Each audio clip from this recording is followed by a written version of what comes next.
আমরা আজকে election commission মনোনয়নপত্রের উপরে আপিল শুনানি করেছি। সর্বমোট 5টি আপিল দায়ের হয়েছিল। তার ভিতরে আমরা 2টি আপিল মঞ্জুর করেছি আর 3টি আপিল নামঞ্জুর করেছি।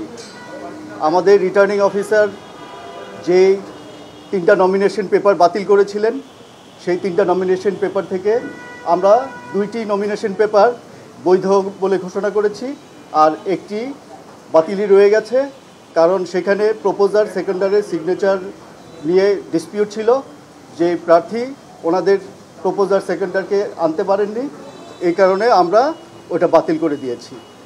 আর 2টা নমিনেশনের পেপারে যারা নমিনেশনে প্রপোজ করেছে কিন্তু পরবর্তীতে এসে বলেছে যে আমরা প্রপোজ করিনি, সেইটা আমরা নামঞ্জুর করেছি, কারণ ওনারা আমাদের ইন্টারোগেশনের পরে স্বীকার করেছেন যে উনি সইটা করেছেন।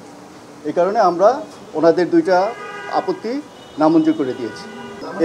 এস এম আবদুল্লাহ আল ফুয়াদ রেদওয়ান, ওনারটা মঞ্জুর হয়েছে, কারণ উনি যে প্রপোজার সেকেন্ডার এনেছিলেন, যদিও ওখানে উনি 2 রকমের সই করেছে, কিন্তু আমরা ওনার সই যাচাই করেছি, নিজের সই নিয়েছি সাদা কাগজের উপরে।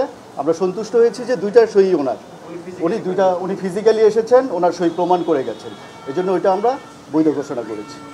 রাজশাহীর ওনারটা আমরা মঞ্জুর করেছি, কারণ ওখানেও আমরা সিগনেচারের বৈধতা পেয়েছি, উনিও 2টা সিগনেচার ব্যবহার করতেন, সেই কারণে আমরা অ্যালাউ করেছি। তবে ওনাদেরকে রিকোয়েস্ট করেছি কখনোই আপনারা 2টা সিগনেচার ব্যবহার করবেন না, নর্মালি যেটা এনআইডিতে থাকে ওই সিগনেচারটা ব্যবহার করাই উত্তম।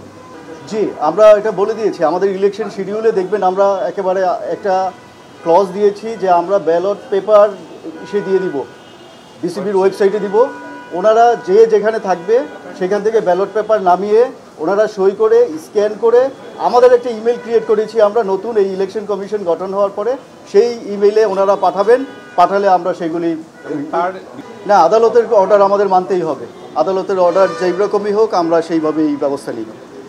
আমরা যেহেতু দেখিনি আমরা ওইটা কমেন্ট করব না, বাট আদালতের অর্ডার আমরা মানতে বাধ্য।